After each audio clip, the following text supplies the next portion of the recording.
histograms, and Megha Avasthi is going to present. So welcome everyone and all the best, Megha. Now you can start. Thank you, ma'am. First of all, good morning to all. And I am Megha Avasthi, and today I am going to explain topic histogram to all of you. तो histogram तो हम सभी लोग पढ़ भी चुके हैं अपने इकोनॉमिक्स के स्टैट पोर्शन में, बस मैं फिर भी यहाँ पे रिपीट कर दे रही हूँ कि हिस्टोग्राम क्या होता है. तो histogram is a tool for discrete और कंटिन्यूअस डेटा. हम लोग कंटिन्यूअस डेटा को प्लॉट करने के लिए हिस्टोग्राम यूज करते हैं.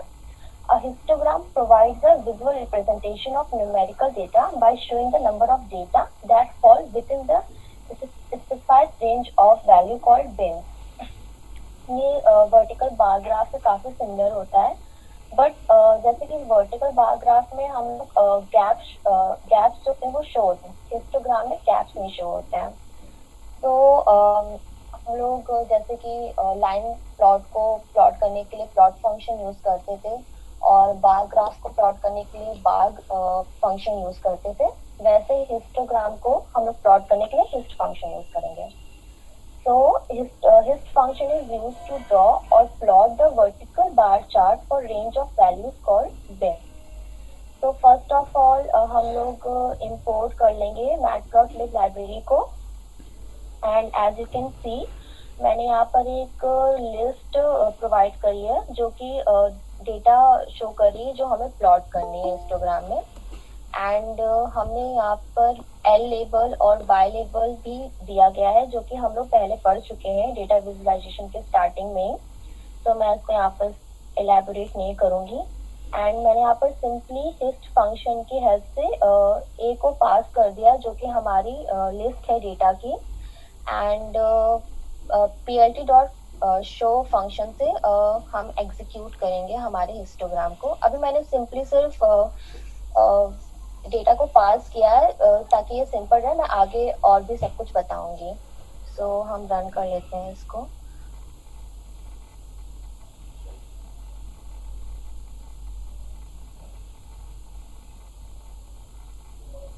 तो ये हिस्टोग्राम प्लॉट हो गया है और हमने यहाँ पर कोई बिन्स अभी नहीं प्रोवाइड कराई थी. सो बाय डिफॉल्ट जो बिन्स होती हैं वो 10 होती हैं. ये ऑप्शनल होता है और हम इसको स्किप कर सकते हैं. स्किप करेंगे तो 10 बिन्स हमारे बन जाएंगी. हम लोग बिन्स को बना भी सकते हैं अपने उससे. तो मैं यहाँ पर दूसरा कोड आपको दिखाती हूँ जिसमें मैंने बिन्स पैरामीटर को प्रोवाइड किया है और मैंने यहाँ पर बिन्स इज इक्वल्स टू 6 लिखा है. अगर मैं इसको रन करूंगी तो हमारे 6 बिन्स बनेंगे. और मैंने आपको पहले भी बताया कि बाय डिफॉल्ट उसकी वैल्यू 10 होती है अगर हम इसको स्किप कर दें. और बिन्स जो होता है वो इंटीजर वैल्यू एक्सेप्ट करता है. तो मैं इसको भी रन कर देती हूँ. डेटा बिल्कुल वैसा पुराना वाला है जो मैंने पहले कोड में यूज किया था. मैंने यहाँ पर लेबल फंक्शन भी प्रोवाइड कराया है, लेबल आर्गुमेंट इंग्लिश. और क्योंकि लेबल हमने प्रोवाइड कराया तो लीजेंड फंक्शन भी हमें यूज करना पड़ेगा. और मैं इसको रन कर देती हूँ.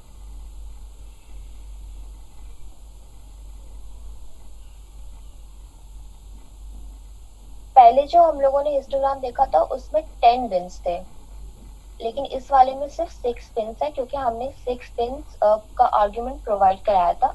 अगर हम इसको स्किप कर दें फिर से तो ये 10 बाय डिफॉल्ट 10 बन जाएगा. मैंने इसको यहाँ पर बिन्स हटा दिया है और अब मैं इसको एग्जीक्यूट करूंगी तो 10 बिन्स ही आएंगे.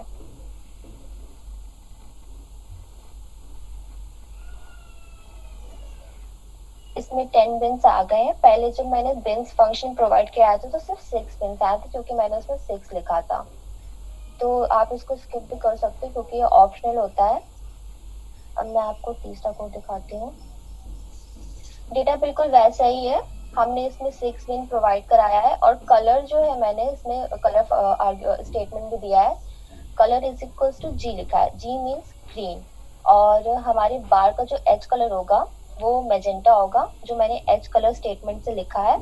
लाइन विड्थ मैंने 3 रखी है और मैंने इसमें क्यूमुलेटिव पैरामीटर भी दे रखा है जो ट्रू लिखा है मैंने. बाय डिफॉल्ट इसकी वैल्यू फॉल्स होती है और ये भी ऑप्शनल होता है. आप इसको स्किप कर सकते हो और ये बूलियन वैल्यू एक्सेप्ट करता है, मींस ट्रू या फॉल्स और कुछ नहीं.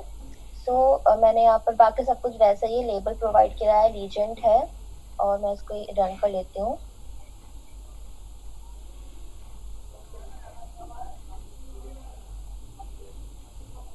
क्यूमुलेटिव मीन्स होता है कि हम लोग जो एडिशनल बार बनेगी उसमें पिछले वाली बार की भी वैल्यू ऐड होगी। जैसे कि इसमें अगर पहले बार की वैल्यू 3 हो और दूसरी की 5 हो, तो दूसरी में 5 नहीं आएगा, 5 + 3 जो कि 8 होगा वो आएगा। क्यूमुलेटिव हम लोग पढ़ भी चुके हैं हिस्टोग्राम के अपने स्टैट पोर्शन में।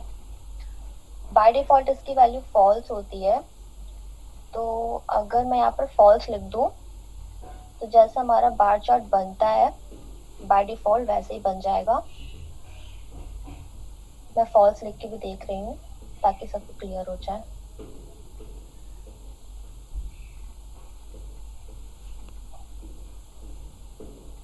बिल्कुल वैसे ही बार ग्राफ बन गया जैसा पहले बना था जब हमने क्यूमुलेटिव को स्किप करके रखा हुआ था, क्योंकि इसकी डिफॉल्ट वैल्यू फॉल्स ही होती है। ये मैंने फोर्थ कोड बनाया है, डेटा बिल्कुल सेम ही है, बाई एक्स लेवल और वाई लेवल प्रोवाइड कराया है। इसमें मैंने हिस्ट टाइप आर्ग्यूमेंट भी लिखा है। ये भी ऑप्शनल होता है और हम इसको स्किप कर सकते हैं। अगर हम लोग इसको स्किप करेंगे तो ये ट्रेडिशनल बार ग्राफ बनाएगा, हिस्टोग्राम बनाएगा जो कि बार होता है। इसके और भी चार हम लोग वैल्यू लिख सकते हैं, या तो बार स्टेप और स्टेप फील्ड। मैं एक एक करके सब दिखाऊंगी। तो मैंने पहले यहाँ पर hist type is equals to bar लिखा है, तो ये बिल्कुल वैसा ही बनेगा जैसा हम लोग का अभी तक बनता आ रहा था। तो मैं रन करा लेती हूँ।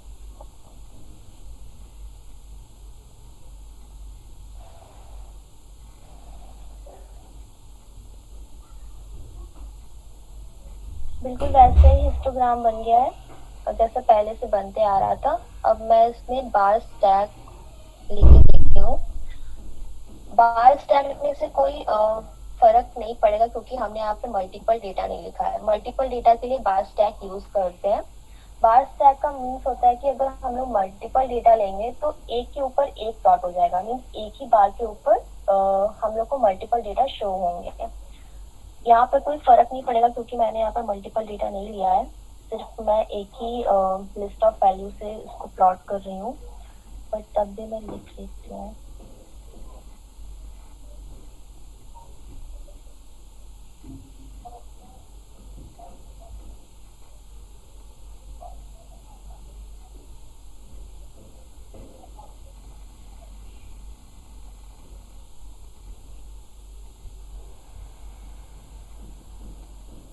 कोई फर्क नहीं है क्योंकि हमने मल्टीपल डेटा नहीं लिया था। अगर मल्टीपल डेटा लेते तो एक के ऊपर एक डेटा प्लॉट हो जाता हमारा एक ही बार में। अब मैं तीसरा जो पैरामीटर है इसका स्टेप वो लिख के देखती हूँ। स्टेप में कोई step is like line plot जो कि बाय डिफॉल्ट अनफिल्ड होता है। मीन्स मैं आपको करके दिखाती हूँ तो ज्यादा क्लियर हो जाएगा। बार वैसे ही बनेंगे जैसे बनते हैं, बट अंदर कुछ फिल नहीं होगा। मैं रन करा के दिखाती हूँ।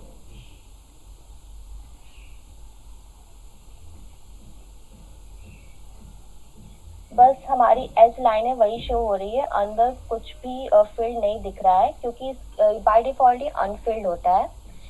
इसका चौथा पैरामीटर जो होता है इस टाइप का वो स्टेप फील्ड होता है। स्टेप फील्ड और स्टेप में ऑलमोस्ट सेम होते हैं, बस स्टेप जो कि बाय डिफॉल्ट अनफिल्ड होता है, step field by default field होता है। तो फर्क कुछ नहीं होगा, बस जो हम लोग स्टेप फिल्ड करेंगे तो ये अंदर जो हमारा एम्प्टी पोर्शन था वो फिल्ड हो जाएगा।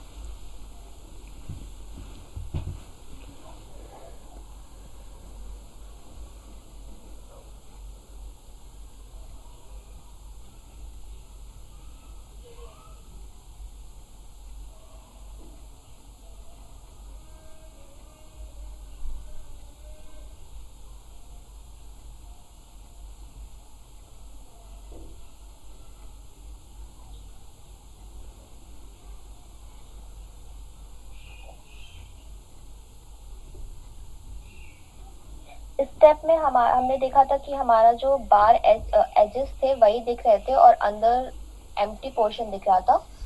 एंड स्टेप फील्ड में बिल्कुल वैसे ही बार ग्राफ बनाया, बस जो एम्प्टी पोर्शन था वो फिल हो चुका है। जो कलर हमने प्रोवाइड कराया था ग्रीन, आप कोई भी कलर दे सकते हो। बाय डिफॉल्ट जो इस टाइप की वैल्यू होती है वो बार होती है, और हम इसे स्किप भी कर सकते हैं क्योंकि ये ऑप्शनल होता है। एंड लास्ट जो है वो हमारा पैरामीटर है ओरिएंटेशन। जैसे कि बार फंक्शन में हमने देखा था कि हम हॉरिजॉन्टल और वर्टिकल बार ग्राफ बना सकते थे। हम लोग वर्टिकल बार ग्राफ बनाने के लिए बार फंक्शन यूज करते थे और हॉरिजॉन्टल बनाने के लिए बार एच फंक्शन यूज करते थे। हिस्टोग्राम में हमें अगर हॉरिजॉन्टल ओरिएंटेशन चाहिए तो हम orientation is equals to horizontal लिखेंगे। ये भी ऑप्शनल होता है और बाय डिफॉल्ट इसकी वैल्यू वर्टिकल होती है, तो मैंने यहाँ पर orientation is equals to horizontal लिखा है। और अब जो हमारा हिस्टोग्राम प्लॉट होगा वो हॉरिजॉन्टल होगा। तो मैं इसको रन करा लेती हूँ।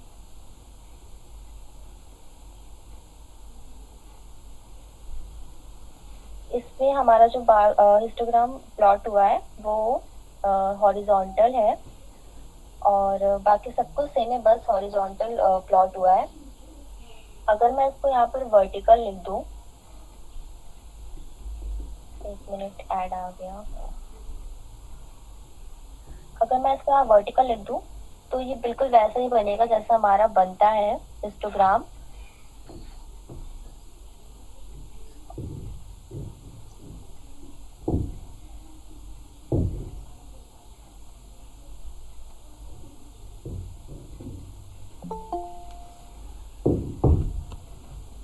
बिल्कुल वैसा ही बना है हमारा हिस्टोग्राम जैसा बनता है। बाय डिफॉल्ट पोटेंशियल की वैल्यू वर्टिकल होती है तो हम लोग इसको स्किप भी कर सकते हैं, बट अगर आपको हॉरिजॉन्टल चाहिए तो आप orientation is equals to horizontal लिख सकते हैं। सो हमारे सिलेबस में जितने भी पैरामीटर्स थे मैंने सब कुछ कवर कर लिए। आई होप आप सबको क्लियर हो गया होगा। अगर नहीं हुआ है तो आप बोल सकते हो, मैं आपको फिर से वो समझा दूंगी। सबको क्लियर होगा आई थिंक।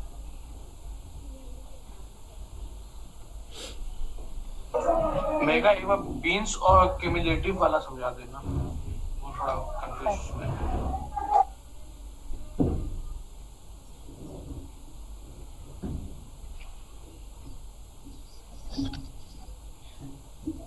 बिन्स जो हमारी होती है, हम एक्चुअली बिन्स का मतलब ये होता है कि हमें कितने बार्स चाहिए। जैसे कि आपको अपने हिस्टोग्राम में 6 बिन्स चाहिए, 8 बिन्स चाहिए, कितने भी बिन्स चाहिए, कितने बार्स चाहिए मीन्स बाय डिफॉल्ट इसकी वैल्यू 10 होती है। हम स्किप भी कर सकते हैं, मतलब ये ऑप्शनल होता है। अगर हम लोग स्पेशली प्रोवाइड करें बिन्स को तो हम लोग कर भी सकते हैं। तो मैंने जैसे कि पहले लिखा था बिन्स इज इक्वल्स टू 6, तो मैं फिर से लिख देती हूँ यहाँ पर बिन्स इज इक्वल्स टू 6।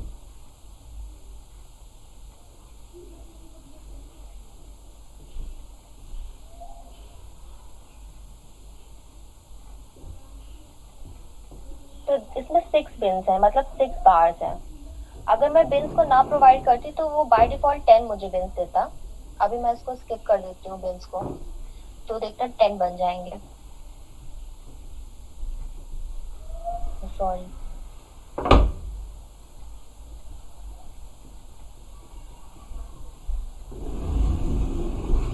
अभी मैंने बिन्स को देखो स्किप कर दिया तो ये 10 मुझे बिन्स देंगे, मतलब 10 बार्स देंगे हिस्टोग्राम में।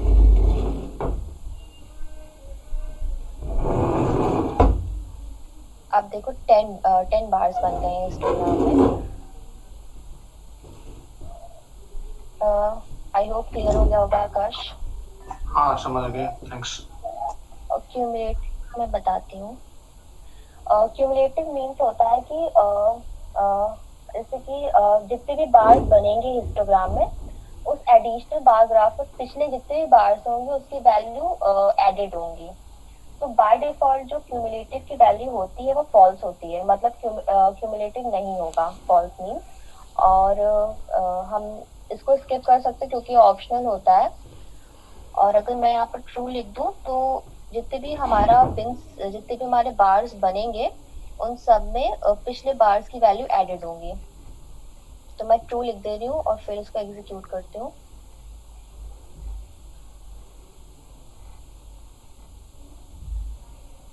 तो जितने भी बार्स बने हैं उस हर बार में पिछले जितने भी बार्स है उसकी वैल्यू एडेड है, तभी ये इंक्रीज हो रहे हैं बार्स। कोई भी बार छोटा नहीं है पहले बार से।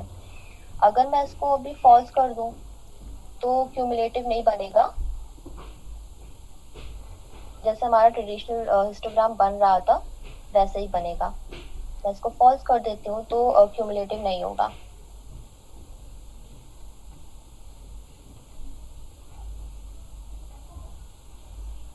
जैसे बन रहा था पहले वैसे ही बना है, इसमें क्यूमुलेटिव फ्रीक्वेंसी नहीं एडेड हुई है सारे बार्स में, सब अपनी इंडिविजुअल वैल्यू को ही एग्जीक्यूट कर रहे हैं। ये भी ऑप्शन होता है, हम इसको स्किप कर सकते हैं। आई होप तुम्हें क्लियर हो गया होगा। Yes, thanks. Very good Megha. Megha ने बहुत अच्छे से with in I think 15 minutes अपना पूरा टॉपिक अच्छे से सबको क्लियर कर दिया और क्वेरीज भी आकाश की बताई।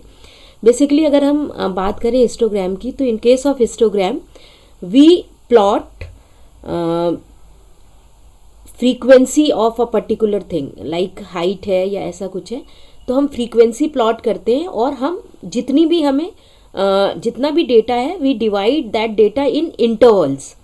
हम इंटरवल में उसको डिवाइड करते हैं कि लाइक 10 से 20 के बीच में इतनी फ्रीक्वेंसीज हैं, 20 से 30 के बीच में इतनी फ्रीक्वेंसीज हैं। तो वो जो इंटरवल है that interval is known as bins. तो हम कितने इंटरवल्स में डिवाइड करने जा रहे हैं उसको हम कहते हैं बिन्स। हमें एक्स एक्सिस पे जो टिक्स हैं वो मैक्स ज़्यादा दिखते होंगे या कम दिखते हैं, लेकिन बार जो है वो उस इंटरवल के अगेंस्ट जो फ्रीक्वेंसी है वो प्लॉट करती है। तो जो इंटरवल में हम डिवाइड कर रहे हैं अपने डेटा को दैट इज बिन्स, और हम फ्रीक्वेंसी को प्लॉट कर रहे हैं उस पर्टिकुलर इंटरवल में, तो वो हमारा हाइट होती है हिस्टोग्राम की।